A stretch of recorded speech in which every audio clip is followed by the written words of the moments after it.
خۆشەویستانی کورسات نیوز سڵاوتان لەبێ بە خۆشحاڵیەوە لەگەڵ هاوکارانم بەرنامەی ڕەهەنتان پێشکەشەکەین. چەند ڕۆژێکە جارێکی تر هەوڵ و جموجۆڵەکان دەستیان پێ کردوێتەوە بۆ نووسینی پرۆژەی دەستور لە هەرێمی کوردستاندا کەمە ساڵانێکی زۆرە لە جەدەلی سیاسی نێوان هێز و لایەنە سیاسیەکاندا و چەندین جاریش خراوەتە دوا و هێنراوەتە پێشەوە و خراوەتە سەفەقاتی جۆرە و جۆرەوە لە ئێستادا و بە تایبەتیش لە چەند ڕۆژی ڕابردوودا بە دیاریکراوی باس لە نووسینەوەی دەستوری هەرێمی کوردستان پیاچوونەوەی دەستوری هەرێمی کوردستان کراوە.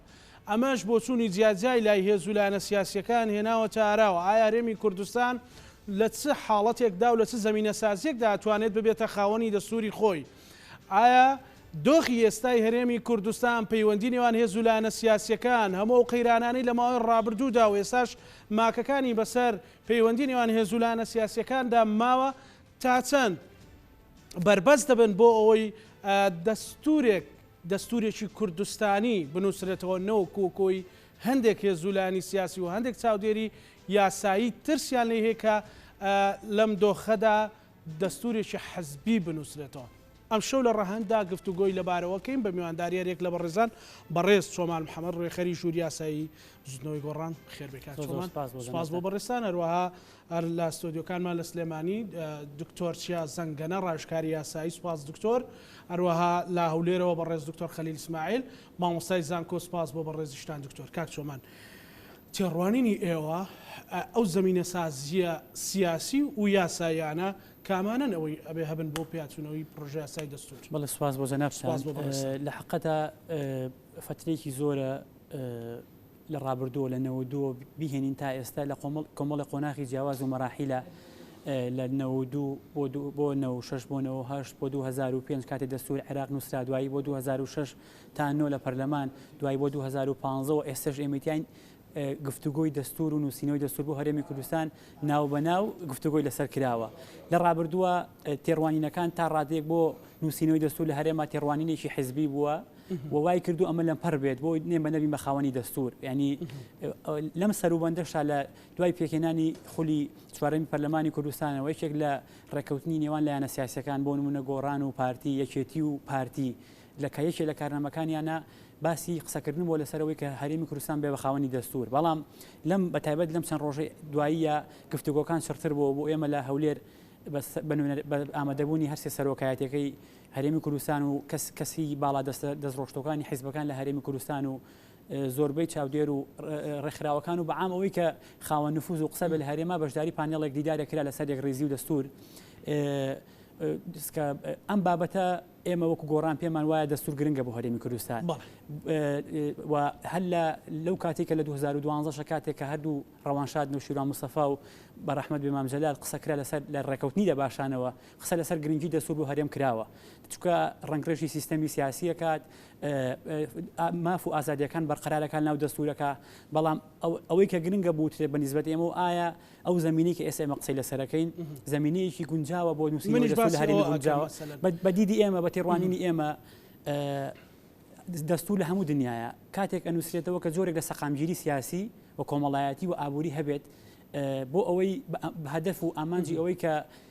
هەموو خەڵک بەشدار بێت لە نووسینەوەیە و ڕێژەی بەشداریش بۆ نووسینەوەی دەستورەکە ڕێژەیەکی باڵای بەرز بێ کە خەڵک بە دەستوری خۆی بزانێت. بەڵام ئەم زمینە ئەم دۆخەی کە ئێستا ئێمەتیاین لە ڕوە سیاسیەکەەوە سەیری کە تەسەورکە کاکزانە لێک نزیک بوونەوە و بڵین هەماهەنگی لێوان لایەنە سیاسەکان لە زۆر کایە بە زۆرێک دوورکەوتەوە کە بێمتمانەی دروست کردووە کە ئەمە نقطەیەکی زۆر گەورەیە ئەبێتە ڕێگرێکی گەورە لەم پرێک بۆ نووسینەوەی دەستور کە ئەم بابەتە دووبارە پێویستی بە سیاغەیە هەر لە ڕوە یاسایەکەشەوە سەیریکەی ئێمە ئەم بابەتە نابێ وەکو دەرچوونی یاسایەکی ئاسایی لە پەرلەمانەوە سەیریکەین بەڵکو پێویستی بەوە هەیە کە پرۆسەیەکی گشتگیر و پرۆسەیەکی شەفافێت و ناکرێت بە عەقڵێتێکی حیزبی لێی بڕوانین هەر حیزبێک هەر کاتێ بیەوێت ئەم بابەتە بێنێتە پێشەوە. دەستوری ئەوە نییە تۆ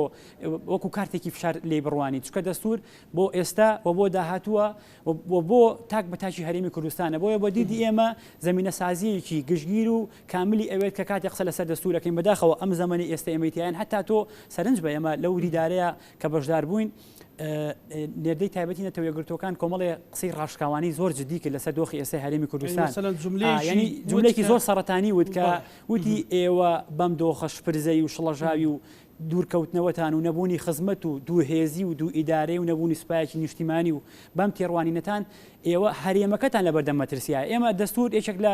ئامانجەکانی نووسینەوەی دەستور لەم هەرێمە بۆ پاراستنی قوارەی هەرێمە ئێستا ئێمە قوارەکەمە لە بەردەم مەترسیایە یەکەواتە دەستور سوودی چییە کە تۆ قوارەکە لە بەردەم مەترسیا بێ بۆیە ینی دەستور هەموو کاتێ زەڕور بە بۆ هەرێمی کوردستان بەڵام پێویستەکە بە نەفەسێکی بە نیشتیمانی بێت بە نەفەسێ بێت دوور بێت لە ئەجێندای حیزبی کە بەداخەوە ئەم بابەتش ئێستا گەر بەو شێوەیە بێ ئەوەی ئێستا بۆنی ئەوەی لە یەکری مەسەن ئەو زمینە سازیێنیەوە ڕەنگە ئەجێندایەکی حزبی بێ یان شخصی بێت تانانەتی لە حقەتە ینی ئەرزی بەڕێزەکەم ینی ئەوەی کە ئەو زمینە سازی کە پێویستە بۆ دەرچواندنی دەستور بەداخەوە زمینە سازیەکە پێویستی بە جوهدی زیاتر و بە کۆڕ و کۆبوونەوەی زیاتر و بە لە نزیکبوونەوەی لایەنە سیاسیەکانەیە تا ئێستا وێنەکە ڕوون نییە تا ئێستا وێنەکە ڕوون نییە کە ئامانج لە نووسینی دەستورە چیە ئایا ئامانجەکە نیشتیمانی یاخودنا بەڵام بە دیدی ئێمە پێویستەکات هەنگاوەکان گشتگیرتر کرێت لایەنە سیاسەکانی تر بەشدار بکرێن چکەم دەستورەوەمان لایەت نەچێ تەنها تایبەت نییە بە هێزی دەسەڵاتدارەکە تۆ پێی وا بە ئێستا گریمان پارتێک زۆرینەیە لە پەرلەمانی کوردستانە یان جونگەکانی تری دەسەڵاتی بەدەستەوەی ئەم دەستورە ئەهێنێتە بەرباسی گفتوگۆ و دەرەچوێنێت دەستور پێویستە بە هێزەکانی معارەزەشەوە پێویستە بە ڕێکخراوەکانی کۆمەڵگەی مەدەنیەوە پێویستە بە پێکهاتەکانەوە کە یەکێک لە لەو گلەیانی کە لەم سەروبەندەی نووسینەوەی دەستورا لە ئێمە کرێت ئێمە ئێستا گلەیەکی زۆر لەسەر مەسەلەی ئازادی ڕادەربڕین و ماف و ئازادیەکان هەیە بە مافی پێکهاتەکانیشەوە دادگاکان لەژێ پرسیار ئەم نقطەیە ئەوەیە کە ڕکیزەی ئەساسی خودی دەستوریش بریتە لە باڵانسی نێوان دەسەڵاتەکان ئێستا دەسەڵاتی دادوەری و دادگاکانمە لە هەرێمی کوردستانە ئەتوانین بڵێن ریفۆرمێکی ڕیشەیی پێویستە چونکە بێمتمانەی بە دادگا لەلایەن هاوڵاتیەوە گەشتۆتە ئاستێک یعنی لە سەردەمیشا بێمتمانەکەەوەندە زۆر نەبوو سەردەمی بەحسە ینی کە ئەمە خۆی بۆ خۆی پێویستی بە هەڵوێستە لەسەرکردنیە قسەکە لەسەر چییە ینی کەیسی بادینان ئەو گلەیانی کە لەسەر لەلایەن قونسڵێتی وڵاتان و نێردەی وڵاتان و یەکێتی ئەوروپا و لەسەر ئازادی ڕادەبڕین و دادگا ئەوانە دەریخست دەری ئەخات یان ئەو ڕاستێمان پیشانەیە دۆخی واقعی ئێستا هەرێمی کوردستان لە ڕووی سیاسی لە ڕووی موسەساتی لە ڕووی دەسەڵاتەوە لە دۆخێکی خراپایە بەداخەوە بەڵێ قسەی زیاتری لەسەرەکەین بەڕێز کاک چۆمان دکتۆر خەلیل بەڕێستان وەکو مامۆسایەکی زانکۆ پێچان وایە زمینەی سیاسی لەبارە بۆ ئەوەی وە زمینەی کۆمەڵایەتی و زمینەی تەنانەت یاسایش لەبارە بۆ ئەوەی کە دەستور لە هەرێمی کوردستان بنووسرێتەوە پێشەکەی سپاسدارەکەی بۆ بەڕاستی مەسەلەی دستور هین ئەمڕۆ نییە بەڵکو ئەگەڕێتەوە بۆ پێشی ڕوخاندنی نظامی سەدام و هاتنی نظامێکی تازە بۆ عێراقەواتە من بە بۆچوونی خۆم لە پرۆژەیەکم هەیە ئەگەڕێتەوە بۆ 2002 واتە مەسئلەی دستور مەسئلەی ئەمڕۆ نییە بەڵام بە تەئکید لە دوای 2003 بوو بە ئەساسێکی گەورە بۆ یاخو ضرورەتە بوو بە هەرێمی کوردستان بەتابەتی لە دستوری عێراقی 2005 پەسەند کراوە و مەجالیاوە بۆ هەرێمی کوردستان کە دستوری هەبێت لەبەر ئەوە لە دوای 2002شە هەروەها پرۆژەیەکی دەرچوو 2005شە و 2006 و 2009 پرۆژەیەکی تر دەرچوو ئەمە جێگای شانازیە جێگای دڵخۆشیە بەڵام بەداخەوە لەو کاتە تا ئەم هەفتەیە ئەم مەسەلەیەکی بە جددی نەهاتوتە پێشەوە و بەداخەوە جارێکی تریش ئەڵێم ئەبوایە قیادەی کوردی ئەمە بە فرسەتێکی ئەزانی کە دستوری عێراق مەجالیاوە بۆ هەرێمی کوردستان کە دستورێکی بۆ خۆی جێبەجێ بکە وەکو قیمەتی دستور بە نسبەتی هەرێمی کوردستان بە قیمەتی بەرلەمانی کوردستانە بە قیمەتی حکوومەتی هەرێمی کوردستانە واتە ئەبوایە ئێمە بە جددی مەوزوعەکە سیرەکەین و جێبەجێەکەین جێگای دڵخۆشیە ئەم هەفتەیە محاوەلەیەکی تازە هەیە و هەمووی قادەی سیاسی و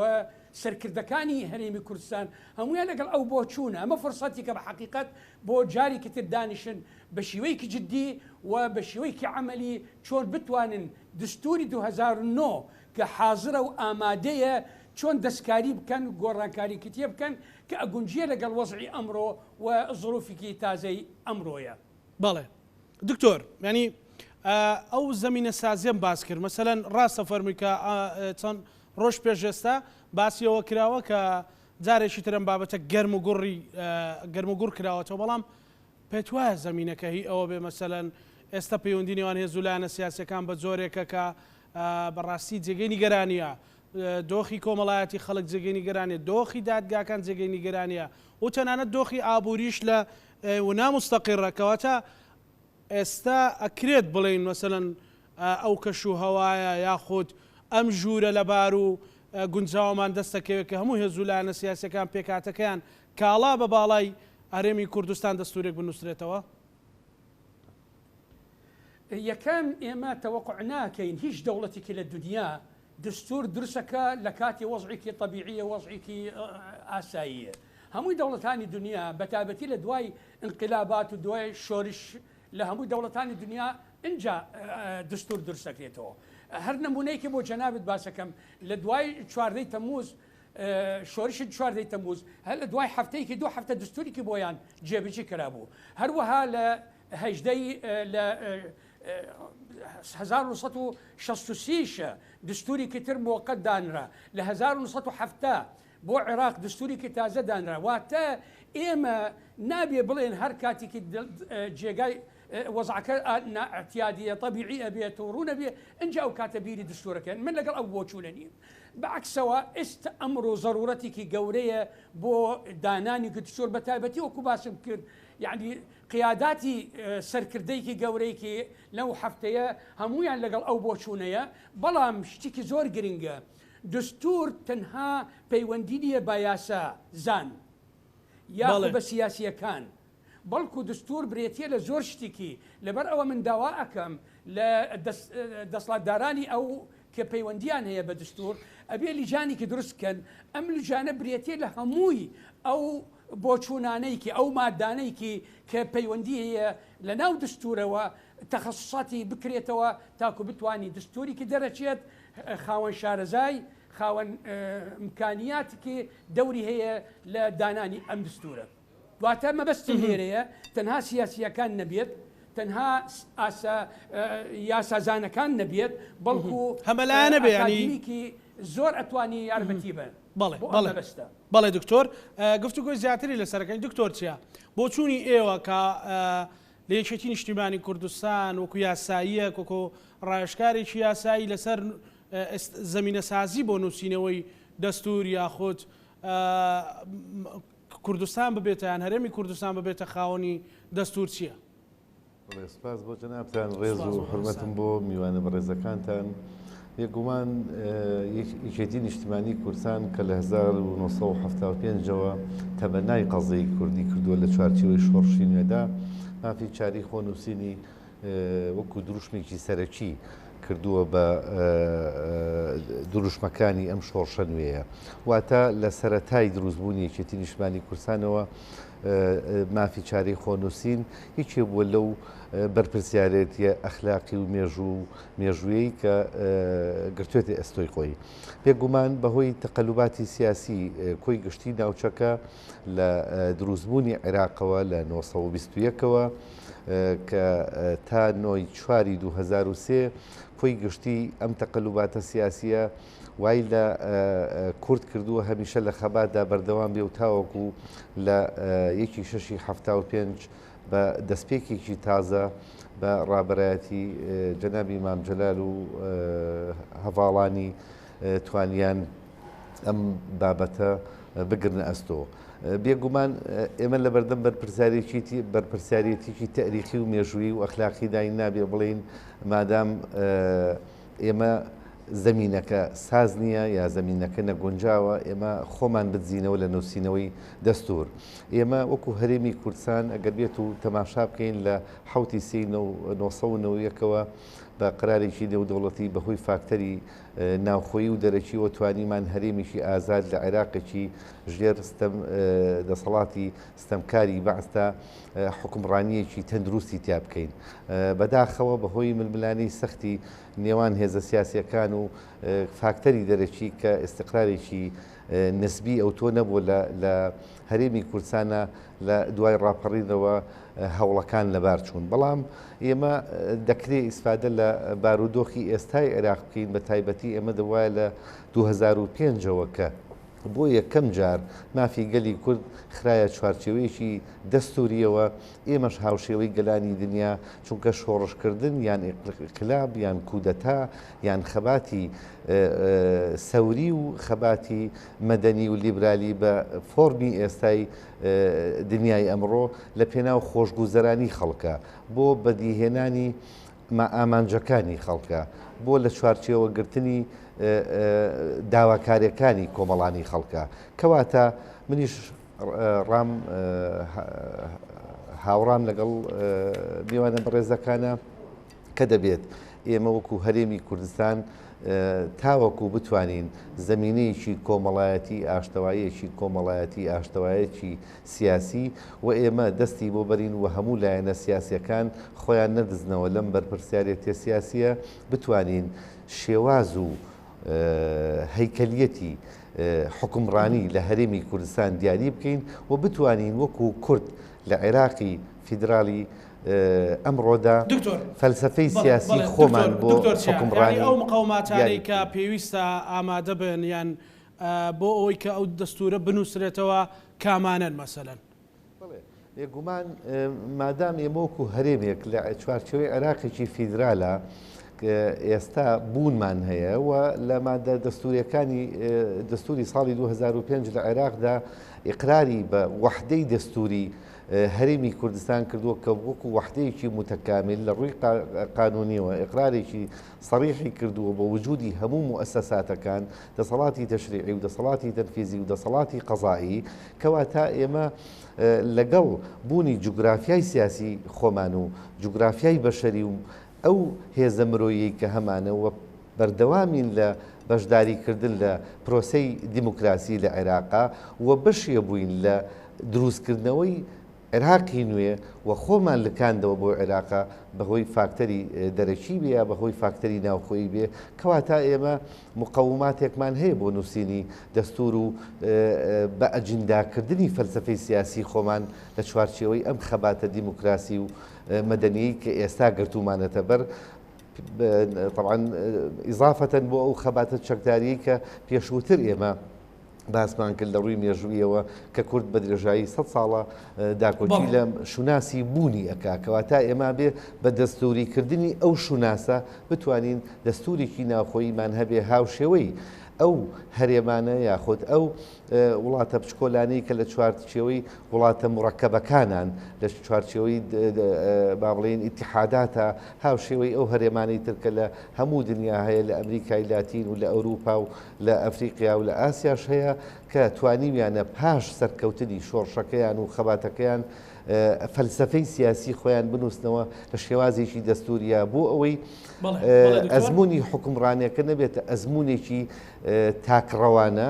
و میزاجی سیاسی دەسەڵات یاخود میزاجی سیاسی ئەحزاب تەحەکوم بە مافی خەڵک و چارەنووسی خەڵکەوە نەکات. بەڵێ دکتۆر ئەگەڕێ وڵات کاکچۆمان مەسەلەن ئێمە ناوەنەوە بەهۆی بلبلانی سیاسیەکانەوە جومە لە دەستەواژی دوویداریە بێ بەزەقی لای سیاسی باڵاکان مەسەلەن کەس تەمەنای ناکە بەڵام جۆمە لێ ئەبێ مەسەلەن داهاتی هەرێمی کوردستان لای هەموو هێزولانە سیاسەکان کۆکرد لەسەری کە ناشەفافە مەسەلەن مەلەفی نەوت ناڕوونە بۆ هێزولانە سیاسەکان تا ڕادێکی زۆر هەموو ئەوانە و پەیوەندی کۆمەڵایەتەکان تا ڕادێک لەبەر یەک هەڵچەکاون ئەمانە مەسەلەن ڕێگر و بربەستی گەورە گەورەنین لە بەردەمەوەی کە ئێمە بتوانین بە میزازێکی ساف دەستورێک بنووسینەوە زاخۆی ئێمە کە قسە لە وەکو پارتێکی سیاسی من پێم وانە لە هەرێمە هیچ حەزبێکە بێت دشی نووسینەوەی دەستور بێ کە ئێمە ئێستا قسەیەک ئەەکەین نامە لە حەزەیەک یان تێبینیەکمان هەیە لەسەر ڕێوشوێنەکان لەسەر میکانیزمەکان لەسەر ئەو نێتانەیە کە لە پشت نووسینەوەی دەستورەوە هەیە هەدەفەکەش ئەوەیە کە ئێمە ئەمانەیە تووشی دەردەکانی ڕابردوو نەبین ئەگەر بڕیار بێ بەجددی بۆ هەنگاو بنێ بۆ نووسینەوەی دەستور پێویستمان بە تێڕوانین و دیدگایکی نوێ هەیە چکە ئەوانەی کە لە ڕابردووە ڕوویاوە هەمووی ئەوتێتی دەستورمانەوێت و دەستور پێویستە بەڵام کە هەنگاوە عملەکان راوە لە نقطەیەکە پەشی کەوتووە بۆیە بەخوێندنەوە ئەگەر بە هەمان عقلیەت بە هەمان دید و تێڕوانین بڕۆین بۆ نووسینەوەی ئەم پرۆژەی دەستورەش و مڕاعاتی ئەو دۆخە نەکەین و واقعەکان نەبین بەرەو دۆخێکی سەقامگیرتر پێم وایە دەرئەنجامەکە هەمان دەرئەنجامە بێ ینی بۆیە پێویستە ئەو دیدگانوەیە بەشێکی زۆری پەیوەندی بەوە هەیە کە ئەگەر بێت و ئێمە بڕۆین بەم عقلێت و ڕۆحەتە بڕۆین بەرەو نووسینەوەی دەستور دڵنیا بە کاکزان ئەم نقطەی زۆر مهمە دەستوریش وەکو ئەو یاسانی تری پەرلەمان ئەبێتە دەستورێکی بێڕێزی جێبەجێ نەکراو لە داهاتووە ئەم قسەیە بە ئامانجی چی چکە ئێمە لە پەرلەمانی ئەو کارتەشمان نووسێت کە لە ئەمانوت ئێمە دەستورمان نییە دەستورمان هەبوو ئەو کاتە کۆت و بەندێ بۆ دەسەڵاتەکان دانرێت ئازادیەکان بەرقەرارە بێت جیاکاری نێوان دەسەڵاتەکان و تەدەخڵ ڕوونایەت دادگاکانمان سەربەخۆ بێ بەڵام ئێستا تۆ واقعەکەی تۆ ئەوە دۆخی دادگاکانتە ئەوە دۆخی دەسەڵاتی دادوەریە ئەوە دۆخی حکوومەتێکتە کە تا ئەم ساتە لە حقەتە لە فۆرمە قانونیەکەی ئەم حکوومەتە لە ڕووی چاکسازیەوە ناگلەی ڕختی لەسەر لە ڕووی هەنگاونان بۆ شەفافکردنی پرسینەوە لە ڕووی دەرچوانی یاسای بودجا لە ڕووی خاڵە سنووریەکان کە بە ڕۆژی ڕووناک قاچاقچێتی و بەهدەردانی مافی گشتیە لەگەڵ یا ئەوە پێشێرکردنی مافی ڕۆژنامەنووسان و چاودێرانی چالاکوانی کۆمەڵگەی مەدەنیە و ئەو گلەیانەی کە قونسوڵێتەکان و وڵاتانی ئەوروپا لێمانەکەن کە لە ڕابردووە لەنەوە یەکەوە و پێشتری لە سەردەمی حکوومەتی بەعسیشە وڵاتانی ئەوروپی و ئەمریکا ینی هۆکاری بەردەوامیدان و درێژە پێدانی ئەم پاراستنی ئەم قوارە بوون کە لە هەرمی کوردستانە هەیە تۆ چۆن ئەکرێ بۆ ئەخلێتە مامەڵ لەگەڵا بکەی بۆیە ئەو زمینەی کە ئێمە باسی ئەەکەین 100% ڕاستەخۆ پەیوەندی بە پرۆژەی نووسینەوەی دەستوریشەوەیە بۆیە ئەگەر بەم ڕۆحەتی بەم عقلێت و بەم زمینە سازی کە ئێستا هەیە لە دەرئەنجامەوەکە دەستورەکەمان دەستورێ بێت هەر لەگەڵ ڕێژەی بەشداریش لە دیدارەکەیە ئەو ڕاجیاوازەی کە هەبوو لەلایەن قادەی سەرکردە سیاسیەکانەوە لە یەکێتی لە گۆڕان لە پارتی لە یەکگرتو لە کۆمەڵ بەوازحی لە گفتوگۆکانیانە لە دەربڕین ڕاکانیان دەرەکەو کە دیدگاکان جیاوازە بۆ میکانیزمەکە و لەگەڵیشان نەشێرایەوە کە خەڵک متمانی نەماوە بە پرۆسی سیاسی خەڵک متمانی نەماوە بەم فۆرمەی کە ئێستا حیزبەکان پەیڕەویەکەن بۆیە ئێمە پێویستمان بە دووبارە گەڕانەوەی متمانە هەیە هی هاوڵاتی هەیە بە پرۆسی سیاسی کە دەستوری بەشێکەوە کاک چۆمان مەسەلەن ئەو فترێ من ئەو نووسینانەی بینم لەسەرەوە پرساڵێن تکایە باوەکو پرسی ڕیفراندۆمی لێ نەکەین لە ئێستاوە مەسەلەن پێویستی بە زمینە سازیشی باش هەیە بە تەختکردنی ڕێگاکە هەیە ینی ئەمە تا چەند ئەم قسەیە چکە ڕیفراندۆم و بابەتی دەستور و بابەتی مامەڵەکردن لەگەڵ ناوچە جێناکۆکەکان و بابەتی پەیوەندیکردمان لەگەڵ حکوومەتی عێراقی و بابەتی ئەو مەترسیانەی کە حکوومەتی عێراقی لە داهاتووە هەیەی لەسەر هەرێمی کوردستان و ئەمانە کۆمەڵە پرسن پێیانەوترێ پرسی نەتەوەی و نیشتیمانی ئەم بابەتانە هەمووی حەڵقەیەکی گرێدراون ئەگەر میکانیزمەکان زمینە سازی و سەقامگیریەکی سیاسی کۆمەڵایەتی و ئابووری دۆخی هاوڵاتی بە هەند وەرنەگیرێ دۆخە واقعەکە بە هەندێک وەرنەگیرێ دەرئەنجامەکەی وەکێکە بێ ئەو بوو ڕیفراندۆممان بینی ئێمە هەرێمی کوردستان چ باچێکی گەورەیە ئەم قسەیە بۆ دەستوری ڕاستە بۆ ماوەڵەکردنمان لەگەڵ عێراقا ڕاستە بۆ هەموو ئەو پرسانی کە پێیان دەوتێ پرسی نیشتیمانی و نەتەوەی هەمووی ڕاستە چکە پرسەکان گرنگن و پرسی چارەنووسازن بۆیە بالفعل بەنسبەت دەستوریش و ئەم ترسێکی محتەمەل و معقولە لە عین لە شوێنی خۆیەتی بەڵام نابێ ئەومان لە هەبچێک کاکزانە بابەتی دەستور تۆ ناکرێت لە واقعەکە خوێندنەوەت بۆی نەکرد بێت زمینەت بۆ لەبار نەکرد بێت کارتەکە بێنتە سەر مێزی گفتوگۆ و ئەو ڕێکریزیەی کە کۆمەڵی پارتی سیاسی ئیدعایەکە و بانگەشەیەکات بۆ ئێمە پێویستە یەک ڕێزبین لە بەرامبەر قەزیە نەتەوەیەکان ئەوانە ئەو یەک ڕیزیە لە ڕابردووە هەمیشە پارتێکی سیاسی ڕیزێکی داناوە پێویست بۆ پارتە سیاسەکانی تر دوایکەون ئەمە پێویستی بە گۆڕانە ئەمە پێویستی بەوەیە تۆ پێش ئەوەی ڕیزەکەدا ئەو ترسە هەیە لە دەستوری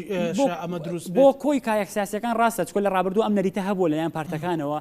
ینی فکرەکە لای خۆیان گەڵاڵە بوو ئەو ڕیزێکیان داناوە پێویست بۆ پارتە سیاسەکانی تر بچنە سەر دینی ئەوان ئەمە پێڵم پرسە گورگانە ئێمە ئەمانەوێت بۆ دەستور و بۆ مامەڵەکردنمان لەگەڵ حکوومەتی عێراقی بۆ ئەوانە دیرگایەکی نوێ بێتەکایەوە ئێمەەوە ئێستا لەگەڵ یەکێتی نیشتیمانی کوردستانە بۆ هەڵبژاردننی پەرلەمانی عێراق ویستو بمان هەوڵماندا کە بەرەیەکی گەورە دروست بێت بۆ مامەڵەکردمان لەگەڵ حکوومەتی عێراقا ئەمە یەکێکە لەو ریفۆرم و گۆڕانکارانی کە پێویستە لە هەرێمی کوردستانە ڕوە با چکە نەشانەوێ ئەمە بۆ تەنها بۆ هەڵبژاردننی ئەنجومەنی نوێنەرانی عێراق نەبێ بۆ کۆی پرسەکانی تریش بێ مەسەلەن دەستور دێتە پێشەوە ژیانی خەڵک خۆی لە ڕاستیە ئەم بابەتە هاوپەیمانێتی ڕاستە پەیوەندی بە هەڵبژاردننی پەرلەمانی عێراقەوەی هەڵبژاردننی پێشوەختە بەڵام بۆ داهاتووش دەرەنجامتان نەدات خودی پرۆسەکە بێتە کارتێکی تاقیکردنەوە بۆی بۆ داهاتوو بتوانین لە زۆر کاری سیاسی و کاری حکومی ئەوانە کاری هاوبەش و پێکەوەی بکرێت زۆر باشە کاک چۆمان دکتۆر مەسەلەن کە بەڕێزت پێت وایە ئەو پرۆژەیە زۆ گرینگەوە پێویستە زوو کاری لەسەر بکرێەوە پێویستە تەنها سیاسی و یاساییەکان قەراری لێ نەدەن ئەو گرفتانێکی لێرە میوانەکانم باسیەکەن مەسەلەن چ شتێک تەجاوزی ئەم گرفتانە ئەم بربەستانە ئەکات؟ ئەوە پێشەکی وەکو باسم کرد ئەم گرفتانە ئەبێتە هەنگاوێکی زیاتر هانەیە بۆ قیادەی کوردی بۆ دەسڵاتدارانێکی هەرێمی کوردستان کە ڕۆژێکی زووتر ئەم دەستورە جێبەجێ بکرێتەوە. ئەمە یەک. دوو وەکو باسم کرد هەروەها کە ئێمە چاوەڕێ ناکەی ڕۆژەکەی ئێمە وەزعمان باشە بێت و ڕێکە بین و یەک ڕایە بین و یەک دەنگە بین تاکو ئێمە ئەو کاتە دستور جێبەجێەکەی نەخێر. وەکو ئیشارە یابووم دەوڵەتانی دنیا زۆر جار بە وەزعێکی ناتەبیعی دستور دروستەکەن. ئەم دستورە ئەبێتە مایەی ڕێک خستنی ئەو کیانە یا ئەو دەسڵاتدارانە. لەبەرەوە من زۆر متەفائلم کە ئەمڕۆ زەمینە سازیکی زۆر هەیە بۆ دانانی دستور و بۆ جێبەجێکردنی ئەو بۆ چوونانەیەکی پێشتر اعتماد لەسەری بکەن کە چۆن بتوانین بقۆزیێنەوە بۆ وەزعی ئەمڕۆ. بەڵام دیسان تاکید دەکەم لەسەر خاڵێکی زۆر گرنگ ئەبێ خەڵکی شارەزا لە پشتی ئەو دستورە ئەبێت. نمونە بۆ جەنا بدەیەمەوە لە دستورەکانی 2002 و هەروەها لە دوای ئەوەیشە 2005 و 2006 و 2009 خاڵی دووەم ئەگەر سەیری بکەین مادەی دووەم سەیرەکەن جیاوازی هەیە لە بین ئەو دەساتیرانەیە. یعنی دستوری 2002 جیاوازە لەگەڵ 2005 جیاوازە لەگەڵ 2006 و هەروەها 2009 کە پەیوەندی هەیە بە جوگرافیەی کوردستانی عێراق. مەبەستم لێرەیە ئەبێ ئێمە کە دستورێکی جێبەجێەکەین ئەبێ خەڵکی شارەزا هەبێت و تەسەڕوع ناکەین و ئەبێ وردەبێن بۆ ئەم دستورە. لە لایکی ترشەوە ئەم دستورە خۆ قورئانیش نییە. ممکنە بەیانی لە دوای ماوەیەکی تر ئەگەر زانیمان زروفێکی تر هەیە بۆ گۆڕانکاری مادەیەکی یا گۆڕانکاریکی جێگایکی لە جێگەکان ممکنە ئەگۆڕێتەوە بۆ بوونەی وەزع و زروفێکی تایبەت بۆ ئایندە. بەڵێ دکتۆر ینی ئێستا مەترسی ئەوە نییە مەکو کاک چۆمان باسی کرد مەسەلەن سبەینێ و دەستور بنووسرێتەوە و دوایی وەکو یاساکانی تری پەرلەمان لەسەر ڕەفەکان بکەوێت و کاری پێ نەکرێت بەهۆی ناکۆچی سیاسیەوە یا خودت مەسەلەن هێزێکی سیاسی پێی خراپە مەسەلەن سبەینێ گۆڕانکاریک دێتە پێشەوە ئەنی بۆی دەستورێکی وا بنووسرێت کە سبەینێ هەمویان وەکو بابەتێکی نیشتیمانی سەیریکەنەوە وەکو پرسێکی حەزبی ئەنی پێتوانی ئەمەش ڕوو بدات. بە بۆچوونی من ئەم جیاوازیەکی هەیە ئەم خلافاتەنێکی هەیە ئەم نقاطانێکی باس کرابوو لەو ماوەیە ئەبێتە مایەی باسکردن لە دانانی دستور. واتە مەسەلەن نمونەك بۆ جەنابەت بێمەوە مەسەلەی نەوت ڕوونکردنی مەسەلەی دەرکردنی نەوت و فرۆشتنی نەوت و تەعاملکردن لەگەڵ نەوت ئەمە ئەتوانین لە ناو دستورەوە زۆر بەڕوون و باشی تەئکیدی ئەەکەی لەسەری وەتاکو و بەیانی ئەبێتە عملی بۆ ئەم مەسەلە. هەروەها بە نسبەتی مەسائلێکی تر کە خلافمان هەیە لە بینی دەسڵاتدارانی هەرێمی کوردستان ئەتوانین لەم دستورە دانەی تاکو ئەم خلافاتانە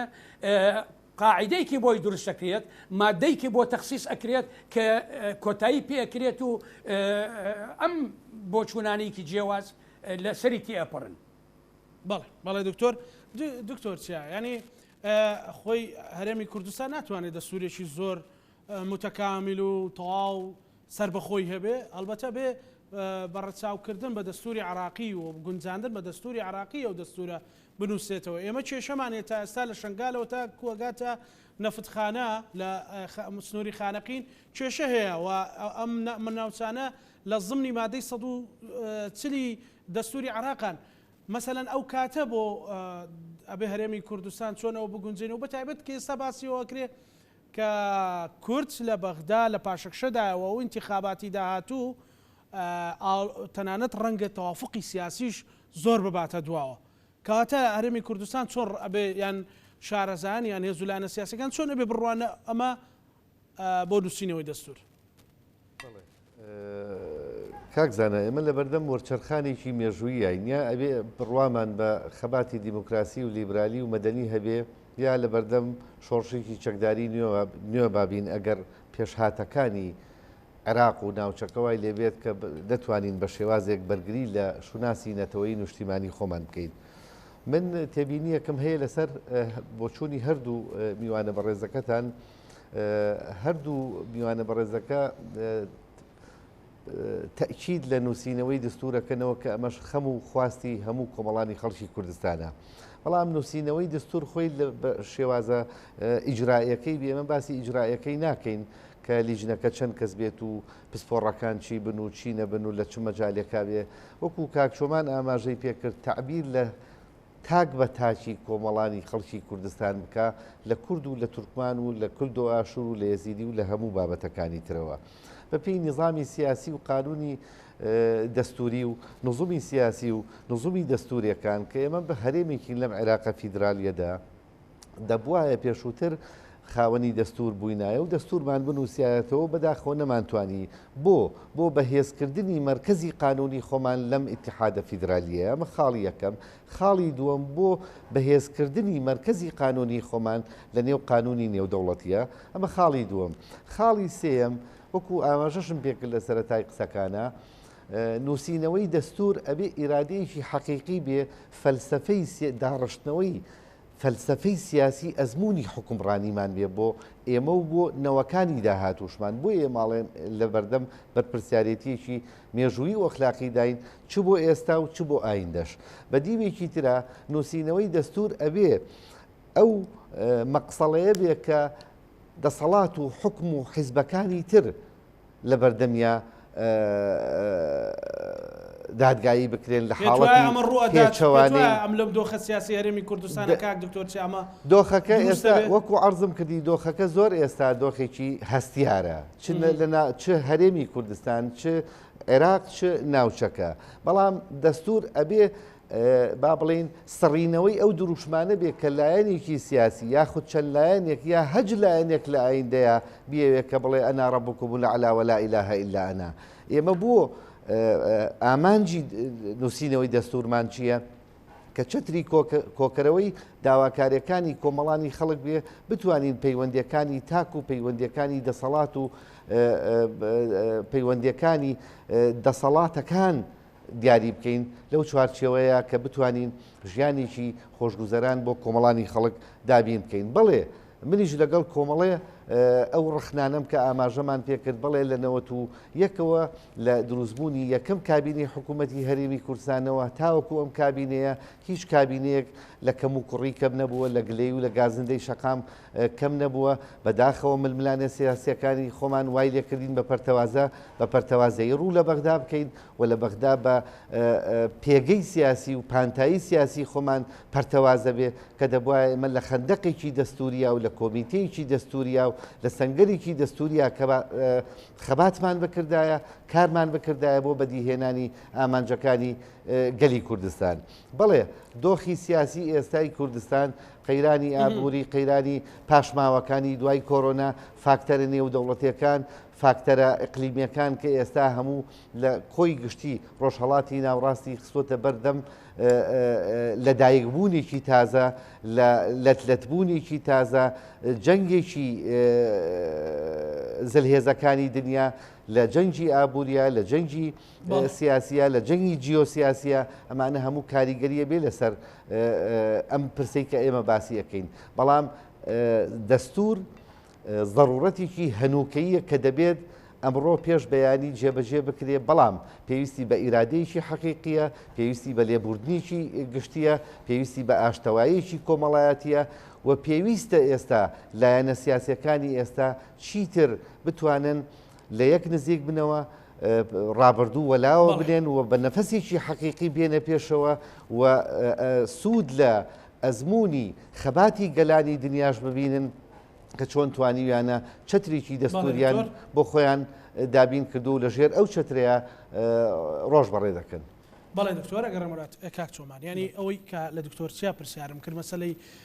خۆ گونجاندن لەگەڵ دەستوری عراقی و ئەو ناوچانەی کە کێشە لەسەرن مەسەلەن لە چوارچێوەی دەستوری عراقیە و چۆن هەرێمی کوردستان ئەتوانێت خۆی بگونجێنێ بە تایبەتی ئێمە ئێستا لە چوارچێوەی عراقات لە پاشەکشیای خۆی ئەم قسەی ڕاستە دۆخی ئێمە لە دوای ڕێفراندۆمەوە وەکو پێگەی کورد لە سەراستی حکومی لە سەراستی نێودەوڵەتی لە سەراستی پەیوەندیکردنی ئەو وڵاتانەی ترکیە ناو عێراقەوانەوە لە قۆناغێکی زۆر هەستیارایە حتا لە بابەتی ڕێکەوتنی بودجەی نێوان حکوومەتی عێراق و هەرێمە لە کاتی دانانی بودجەی پرۆژه یاسای بودجەیە ئێمە چەندین جار وەفدەکانی ئەمە چووە بەغداوانە ئەمە دەرخەری ئەوەیە کە ئێمە دۆخمان لە ڕووی پێگەوە زۆر لاواز بووە حکوومەتی عێراق ڕۆژ بە ڕۆژ هەیمەنی خۆی مەرجی خۆی سەپێنێ بە سەرمانە کە ئەمە نقطەیەکە جێی تێڕامانە بەڕاستی سەرباری ئەوەش بڵین ئەو لە دەستدانی لە ساڵ 50 خاچی کوردستانە کە لە دوای ریفراندۆمەوە کە ئێستا واقعێکی کاتی بەسەر ئەو ناوچانە هاتووە ئەم واقع کاتی ئەگەر تۆ دەستور چۆن مامەڵە گەڵم بابەتاکە ئێمە پێمان وایە ناوچە جێناکۆکەکان کەرکووک و ئەو ناوچانە ناوچەی کوردستانین پێویستەکات لە بەپێی ئەمڕازە ئەم دەستورە ئایا چۆن مامەڵە خۆگونجان لەگەڵ ئەوواکە کە ئێستا واقع ئێستای کەرکووک و ناوچە جێناوەکان واقعەکە دڵخوازی کەس نییە دڵخوازی کورد نییە دڵخوازی هیچ پارتێکی سیاسی نییە بەڵام ئەم پرۆژەی دەستورە بۆ ئەم دۆخە چۆن ینی پرسیارەکە لەوەیە چۆن ئەتوانێت خۆی بگونجێن لەگەڵ ئەم واقع تاڵایە ئەم واقع بێ بڕوات ئەبێ کۆتایی پێ بهێنرێت جا بە هەوڵی دیبلۆماسیە لە ڕووی سیاسی لەگەڵ عێراقا گرتنەبەری ڕێکارە دەستوریەکانە و قسەکردن لەگەڵ سوپای عێراقا ینی هەموو ئەمانە هەنگاون بۆ ئەوەی تۆ بتوانی لە کاتی نووسینەوەی دەستورە ئەم دەستور بۆ کەرکووش ئەبێ بنووسرێتەوە کەرکووکیش بەشێکە لە منزومەکە لە چوارچێوەی سیاقی پرۆژەی دەستوری هەرێمی کوردستانە ئەگەر بڕیار بێ کەرکووکیش سەر بە هەرێم بێ ئەم پرۆژەی دەستورە جۆرێک لە گرفت دروستەکە بووی لە کاتی نووسینەوە لە هەنگاونانمانە بۆی بۆیە ئەو بابەتە شتێکێکە لە ڕەمپەڕەکان یان یەکێکە لەو پرسانەی ئەبێت دەسەڵاتداران یا ساناسەکان ئەو کەسانی کە دەستور و نووسنەوەی کە ئیرادە هەیە بووی ئەبێ بزانێت چۆن مامەڵە گەڵام بابەتەکە چکە کەرکووک و ناوچە جێناوەکان تەنها لە دەستی هەرێمی کوردستانە نییە ینی ڕەهەندێکی ئیقلیمی و ڕەهەندێکی دەولیشی هەیە بەڵام سەرباری ئەوەش ئێمە ئەمانەوێت دەستورەکە لە حەقەتە دەستوری هەرێمی کوردستان ئێستا بۆ چەند ڕۆژێکە بە ئێمە گوێبیستی کۆمەڵشتی نامۆبی بەڕاستی کە من پێم وایە بێمەبەستە ینی بەمەبەست ئەم قسانەکرێ بۆ نمونە باسی ئەوەکرێمە هەنگاوەنی بۆ نووسینەوەی دەستوری 2009 دەستوری 2009 کە بڵاو کراوە لە نامیکێکا ئەم قسە لە ڕووی قانونی و لە ڕووی منطق و لۆژیکەوە هیچ ئەرزشێکی نییە هیچ بەهایەکی نییە دەستوری 2009 بوو بە ڕابردوو بۆ چکە لەبەرەوەی لە پەرلەمانی کوردستانەوە بە دوای ئەوەی کە ڕێکەوتنی دەباشان یان لێکتێگەشتنی دەباشان یان مامجلال نەوشیروان مستەفا کە بە ڕەحمەت بێ هەردووکیان قسە کرا لەسەر گەڕانەوەی دەستور و ئەوە ئەم بابەتە چوە پەرلەمانی کوردستان لیژنەیەکی تازە پێک هات گفتوگۆ لەسەر 73 مادەی دەستورەکە کرا و ڕێکەوتنی لەسەر کرا یعنی چی تۆ ئێستا باسی دەستوری 2009کەی ینی ئەم شتانی کە گوێبیستە بین ینی لە ڕاستیا جێتی ڕامانە ینی ئێستا من خەریکە گەمە ئەو نەتیجەیە و ڕۆژنامەنووس چۆمان کە خەریکەم پرۆژەیە بە دڕدۆنجی ئەچێتە ناو بابەتەکانەوە و بە مردووی یان بە سەقەتی لەدایکە بێت وەڵڵاهی جا خەمەکەی ئێمە خستنە ڕووی تێبینیەکانمان ئەو قسانی کە یکەین ئەو لە حەزانی کە هەمانە ئەو ترسی کە ئێخێنە ڕوو ئێمە ئامانجمانە ئەو شتانە ڕوونەیات ئەمانجمانە ئەگەر بڕیار بە ئیرادەیەکی سیاسی زاڵ هەبێ هەرێمی کوردستان ببێ بە خاوەن پرۆژەیەکی دەستوری نیشتیمانی دوور لە تێڕوانین و کەڵکەڵە و بەرژەوەندی حیزبی ئێمەش لەگەڵ یان بە هەموو قوتی خۆمان پشگیریەکەین بەڵام ئەگەر ملاحەزە و تێبینی هەبێت حەقی خۆمانە ملاحەزەکان بۆ هەم بۆ خۆمان و هەم بۆ خەڵکی کوردستان بەیانکەین بۆ ئەوەی چکە کاکزانە نابێت لە یادمانچێت تۆ کە دەستورت دانا لە هەرێمی کوردستانە تۆ ڕێژی سیستەمی سیاسیەکەی تۆ ماف و ئازادیەکانە لە قاڵبەی مافی پێکهاتەنەوەکانە دەسەڵاتەکانێ دوایی گۆڕینەکەی بە ئەستەم ئەبێت ینی سەرنجی ئەو وڵاتانە بە لە وڵات کە دراوسی عێراقن زۆربەی ئەو دەستورانی کە دایانناوە بە ئینقلاب نەبێ نەگۆڕاوە ئەوە تا عێراق ئێستا ئایانەوێت کۆمەڵێ نوسوسی دەستوری هەیە بە ئامانجی لێدان لە ئامانجە قەومیەکان ینی ئێستا ترسێک لەو ترسانی کە ڕۆبەڕووی هەرێمی کوردستان بۆ تۆ لەوانەیە لە قۆناغی داهاتووە دەستوری عێراق بگۆڕن کورد چیەکە بۆ ئەم بابەتە چۆن خۆی ئامادەیەکە بۆیە دەستور کەدا بنرێت ئەگەر لە بەرجێکی حزبیا بێت یان لە چوارچێوەی کۆمەڵی مەرامی بەدیهێنانی کۆمەڵی مەرامە بێت کە بۆ داهاتوو بێت ئەمە ترسێکی زۆر گەورەیە ئەمە لێکترازانی سیاسی کۆمەڵایەتی حتا هاوڵاتیش دروستەکات کە بۆیە ئێمە بەش بە حاڵی خۆمان لەگەڵ دەستورێکان کە دەستورێکی گشتگیر بێ دەستورێک بە بۆ خەڵکی هەرێمی کوردستان بێت ینی ئێستا ئەوەی کە قسەی لەسەرەکرێت تا ئێستا مثلەن ڕاکێشانی هێز و لایەنە سیاسیەکانی ترە بۆ ناو پرۆسەکە و بە سادەتر سیر کراوەکولەوەی هەیە لە واقعدا خۆی ئەبێت دەستور عقدێکی کۆمەڵایەتیە ئەبێت زمینە سازی زۆر گەورەتری بۆ بکرێت ئەبێت لە نزیکبوونەوەی لایەنە سیاسەکانی بۆ بکرێت دەبێت حیزبەکان بگەنە میکانیزمێکی گونجاو دوایەوە کەسانی قانونی کەسانی ینی هەموو بوارەکان ئەگرێتەوە بابەتی خاک ئەگرێتەوە بابەتی مێژوو ئەگرێتەوە ینی لە فۆرمەکەیە تۆ ئەبێ هەموو خەڵک بەشداری پێ بکەیت لەم پرۆسەیە بۆی دوایی بێ بە دەستوری خەڵک چکە ئەگەر وا نەکەیت هەم ڕێژەی بەشداری کەمە بێت هەم دوایی جێبەجێکردنەکەشی بەداخەوە بێتە دەستورێکی ینی هەر بە مردووی لەدایکە بێت هەر بە ڕێز لە نەگیرا و لەدایکە بێت بۆیە گرنگ ئەوەیە ئێمە هەنگاوانە بنین و وا بکەین دەستورێک بێ بۆ هەمومان بێت ئەمە نقطەیەکی زۆر زۆر جەوهەری و گرنگە بەنسبەت ئێمەوە. زۆر باش کاک چۆمان دکتۆر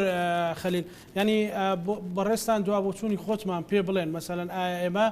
بۆ ئەوەی کە ئەمە نەبێتە جەدەلێکی سیاسی و نەبێتەوە ململانی نێوانێ زولانە سیاسەکان وەکو عەقدە کۆمەڵایەتی سەیری بکرێت کە کاک چۆمان باسیەکە چی بکرێت ئەگەر وەکو دوا سەرنج بێ سوپاس دەکەم.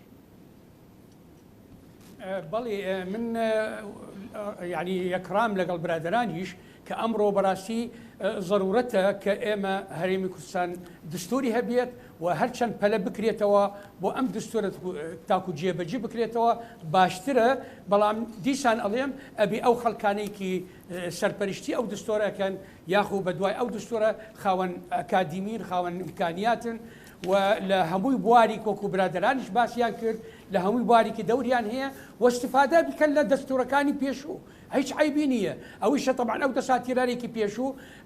ماوەیەکی زۆر گفتوگۆ لەسەر یەکرا لە بەرلەمانی کوردستانی عێراق باس کرا بوو و ممکن استفاده لە دستۆرەکانی دەرەوەیش بکرێتەوە و ئەمە ئەبێتە مایەیەکی پشگیریکردن و زیاتر بتەوکردنی ئەم دستۆرە تاکو ببێتە مایەی هەمووی خەڵکی کوردستانە. بەڵێ سوپاس دەکەم بەڕێز دکتۆر چیا بەڕێستان ئەگەر تو سەرنجی خۆتمان پێ بڵێن سوپاس دەکەین. ئەوەی کە کاک چۆمان ئاماژەی پێکرد مەسەلەی ناوچە دابڕێراوەکان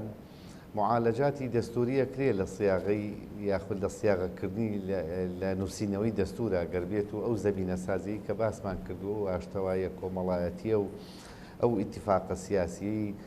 کە ئاماژەمان پێکرد بەجێکردنەوەی مادەی 140 کە تایبەتە بەو بابەتەوە بەهایەکی دەستوری هەیە لە دەستوری عێراقات بەجێکردنەوەی و نەقڵکردنی و تەثبیتکردنی لە دەستوری هەرێمی کوردستانە ئەوەکو ئیجرایەکی دەستوری دەکرێ بکرێ و چونکە ئێمە وەکو کورد وەکو گەلی کورد چاوەڕێی جێبەجێکردنی مادەی 140 و مادەی 140 و پرسی شنگال و خانەقین و کەرکووک هەوێنی قەزیی کوردیەکە هیچ لایەنێکی سیاسی ناتوانێت دەستبەرداری ئەو بابەتە بێ و نووسینەوەی دەستور بە دیوێکی ترا هەروەکو برادران ئاماژەیان پێکرد ئەمە لە چوارچێوەی ئەو زەمینەی کە باسمان کرد جەمعیکی تەسیسی مختصی ئەوێ یاخود لژنەیەکی تەسیسی مختصی ئەوێ کە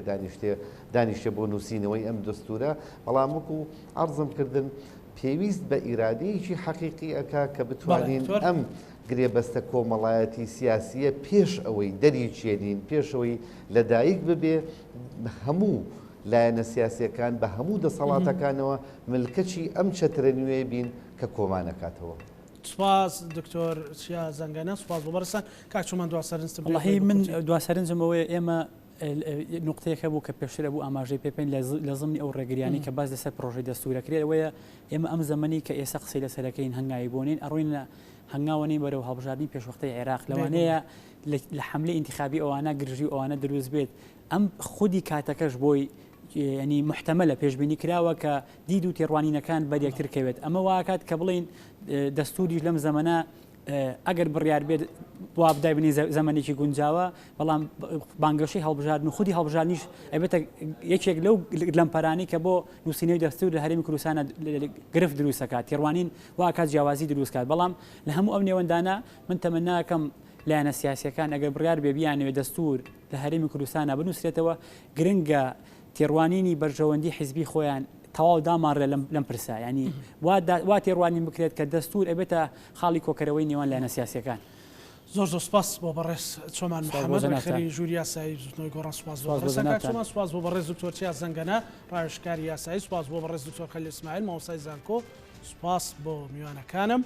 بە هیوای ئەوەین کە کەشوهەوایەکی وەها لەبار بێتە ئاراوە لە هەرێمی کوردستان کە هەرێمی کوردستان ببێتە خاوەنی دەستوریش لەگەڵ هاوکارانم بەرنامەی ڕاهەنمان پێشکەشکردن بە هیوای ساغ و سەلامەتی بۆ ئەم لایەکتان خواتان لەگەڵ.